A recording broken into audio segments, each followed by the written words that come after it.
ये है भाई लोगों बटर बॉल। आप सही जानकारी दे रहे हैं, सही बारिश होगी। हाँ, इसको मतलब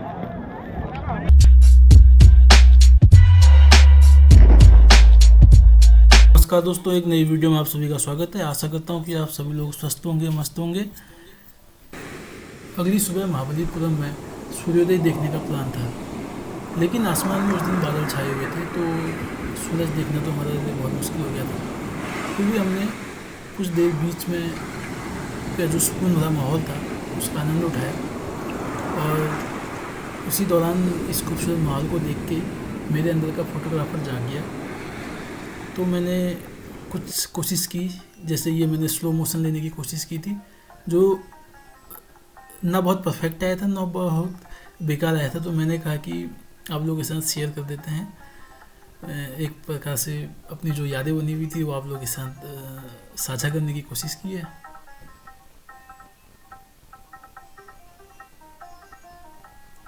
और उसके बाद में कुछ ना कुछ कैमरे के साथ करने में लगा हुआ था, जैसे अलग अलग एंगल से फ़ोटोज़ लेने के लिए। और मन तब जाके शांत हुआ जब लास्ट में मेरा कैमरा एक बार पानी से भीग जाता है। यहाँ पे आप देख सकते हो कि ये किसी एंगल और ये पानी से भीगा। फिर उसके बाद हमने सोचा कि अब नाश्ता करने के लिए चले ही जाते हैं। और रास्ते में इस खूबसूरत से छोटे से तालाब के पास कुछ पक्षी थे, जिनके मैंने कुछ खूबसूरत मोमेंट कैप्चर करने की कोशिश की है। और आशा करता हूँ कि आपको ये पसंद आएंगे, तो आप इनका आनंद लीजिए।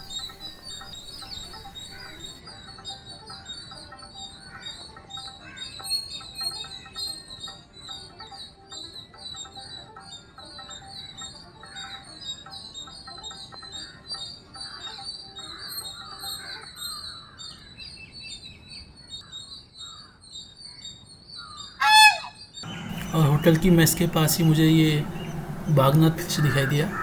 ये मैंने फर्स्ट टाइम देखा था, तो मुझे इसको देखने में बहुत मज़ा आया था। हालांकि ये थोड़ा सा एग्रेसिव बिहेवियर का था, तो इसके पास जाने में भी डर लग रही थी। फिर भी मैंने इसको रिकॉर्ड करने की कोशिश की है, क्योंकि इसको देखने में बहुत मज़ा आया था। फिर हम लोग इसके बाद नाश्ता करने के लिए पहुँचते हैं।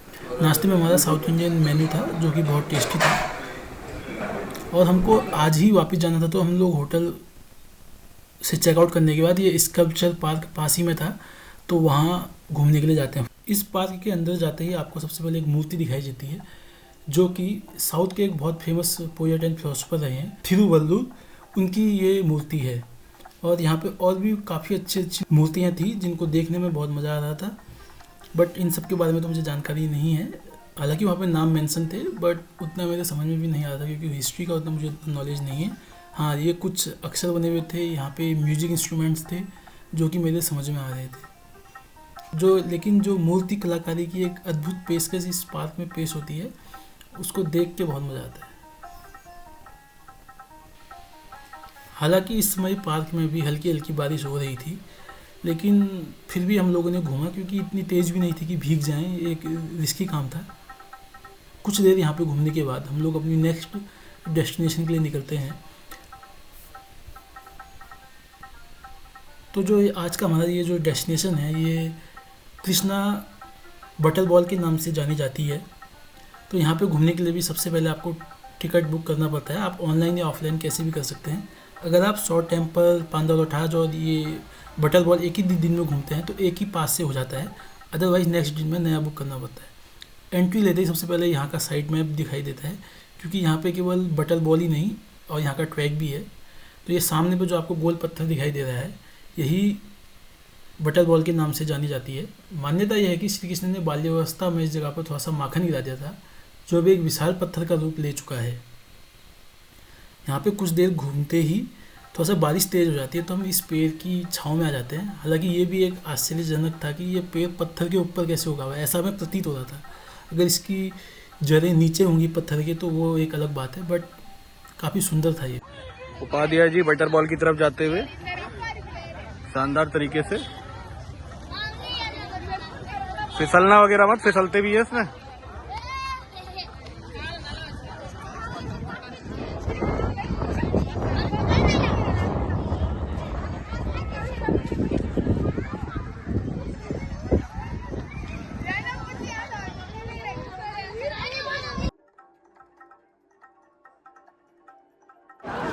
ये है बटर बॉल।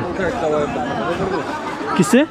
बोतलों से अटका रखा है। हाँ, नीचे बोतलों से अटका रखा है। ये जोक है, लेकिन फिर भी ये बहुत देखने योग्य बात है कि ये कैसे अटका हुआ है।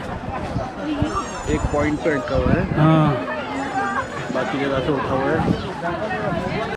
अमर उजाला के एक आर्टिकल में मैंने देखा था कि इस पत्थर को 1908 में पहली बार खोजा गया था, और ये भी कहा जाता है कि एक बार 7 हाथियों द्वारा बात कर इसको नीचे लाने की कोशिश की गई थी, लेकिन ये अपनी जगह से हिला तक नहीं। अब इसे किसी आदमी ने रखा है या ये प्रकृति के द्वारा, ये एक अपने आप में रहस्य है। बाकी यहाँ पे ऐसे शॉप्स भी थी जहाँ पे आप कुछ खा पी सकते हैं, और यहाँ पे कई जगह पे ऐसे पत्थर थे जिनकी अपनी एक कहानी है, ऐसा प्रतीत होता है। वहीं पे जब हम लोग इसके ट्रैक में घूमते हैं तो एक हमको मंदिर भी दिखाई देता है जिसका नाम था त्रिकक्षीय मंदिर। और यहाँ पे जैसे आप यहाँ पे देखेंगे कि एक कक्ष, फिर बीच में एक मेन कक्ष है जहाँ पे शिवलिंग भी रखा हुआ था, और उसके बगल में एक और कक्ष था। और इस एरिया में जब आप घूमते हैं तो आपको ऐसे पत्थरों के बीच में बनाई हुई काफ़ी आकृतियाँ दिखाई देती हैं, जिनके बारे में उनके बगल पे लिखा हुआ भी है। तो जब आप जाएंगे तो उसका अध्ययन कर सकते हैं। जैसे अब ये विशालकाय पत्थर क्या है, अब यहाँ पे ये एक आकृति थी जिसमें हाथी, मोर, बंदर बने हुए थे। अब ये क्यों बने हुए थे इसका कोई सटीक जानकारी नहीं है। फिर जब हम आगे जाते हैं इस ट्रैक में तो हमको ये पत्थरों के बीच में एक गुफा टाइप की दिखाई दी, और फिर जब हम लोग ट्रैक के बीचों बीच में ये टॉप में पहुंचते हैं जहाँ से आपको सराउंडिंग का एक बहुत, इसके चारों ओर का एक बहुत खूबसूरत दृश्य दिखाई देता है। इसके टॉप में ही एक तालाब जैसा था जहाँ पे पहले कोई नहाते होंगे, क्योंकि ये एक ऐसे स्विमिंग पूल टाइप का था जिसमें अभी तो खैर ये बारिश का पानी जमा होगा। और टॉप में पहुँच के बहुत खूबसूरत सा एहसास होता है। कुछ देर आगे जाने पे फिर हमको एक सिंहासन दिखाई देता है जो कि ये धर्मराज युधिष्ठिर का सिंहासन था। और इसके आगे जाने पे एक स्नानागार था जिसमें लिखा गया था कि ये द्रौपदी जी का स्नानागार है। तो काफ़ी रोचक चीज़ें यहाँ पे दिखाई दे रही थी। ऐसा माना जाता है कि पांडव लोग जो अज्ञातवास के दौरान इसी जगह में आके रुके थे और यहीं पे उन्होंने काफ़ी समय व्यतीत किया था, लेकिन इसका कोई ऐतिहासिक आधार नहीं है। ये लोक कहानी के रूप में ज़्यादा प्रचलित है। तो बट जो भी है, ये जगह काफ़ी खूबसूरत है, यहाँ पे आने पे बहुत अच्छा लगा। और इस रास्ते में थोड़ा सा और आगे जाने पे हमको एक और जगह दिखाई देती है जिसका नाम था राजगोपुरम। ये एक अधिष्ठान था जो कि इनकम्प्लीट है, लेकिन फिर भी आप इसमें देखेंगे जो प्राचीन कलाकारी होती है उसको ये बहुत खूबसूरती से दर्शाता है। यहाँ पर इस तरह के काफ़ी स्ट्रक्चर्स हैं जो देखने में काफ़ी आनंद आता है और भारत के इतिहास को दर्शाते हैं।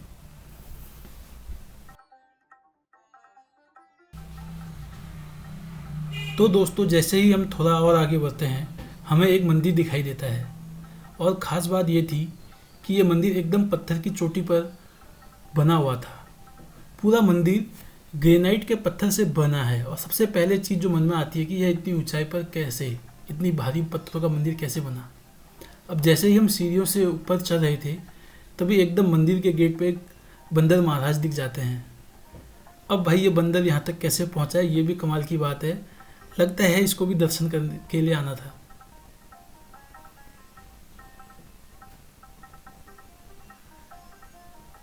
और ऊपर जाके जब हम अपने आसपास का दृश्य देखते हैं तो बहुत खूबसूरत था, और ये पत्थर की नक्काशी देख के तो बहुत मज़ा आया। यह मंदिर भी श्री कृष्ण भगवान पे आधारित है, और इस मंदिर के सामने ही एक लाइट हाउस दिखाई देता है जो कि हमें पहले मिला था, लेकिन हम लोग यहाँ नहीं गए क्योंकि यहाँ पे जाने के लिए बहुत इंतज़ार करना पड़ता था। काफ़ी लोग यहाँ पे जाने के लिए आतुर थे।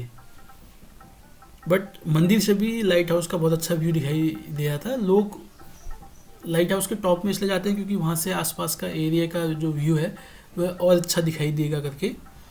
बट मंदिर भी काफ़ी ऊंचाई पे है तो हमको भी यहाँ से काफ़ी अच्छा व्यू दिखाई दे रहा था। जैसा कि अभी आप देख सकते हैं कि वो सामने पे जो एरिया है वो समुंदर है, उसके बीच में जंगल भी है, और दाहिनी साइड पे काफ़ी लोग रहते भी हैं, मतलब मकान होटल जो भी होंगे वो वाला एरिया भी था, जैसे आपको दिखाई दे रहा होगा अभी। और ये बैक वाटर है यहाँ पे। और आप देख सकते हैं ये इतनी ऊंचाई पे हम लोग आए हुए थे, वो नीचे से रास्ता है और एकदम पत्थर के टॉप पे ये मंदिर है। फिर जब हम मंदिर से नीचे उतरते हैं तो रास्ते में कुछ हमें ये पत्थरों पे जानवरों की और इंसानों की आकृतियाँ थी। अब इनका क्या ऐतिहासिक महत्व है ये तो हमें नहीं पता था, बट कुछ ना कुछ होगा ही। और आगे चल के हम लोग वहीं पे पहुंच जाते हैं जहाँ से हमारा ट्रैक शुरू हुआ था। ये वो जगह थी, यहीं से हमने अपना ट्रैक शुरू किया था। लेकिन मुझे पता, मैंने सोचा था कि क्या पता बाद में ये क्यों है इसका हमें पता चल जाएगा, लेकिन ये नहीं चल पाया, तो कोई बात नहीं। इन फ्यूचर अगर कभी दोबारा जाना होगा तो तब इसके बारे में भी जानकारी ली जाएगी। कुल मिला के हमारा ये जो सफ़र था काफ़ी अच्छा रहा। फिर मैंने एक सेल्फी लेने की कोशिश की। Wait a minute bro. यहाँ पे हमारा ट्रिप समाप्त हुआ वेरी है। नाइस।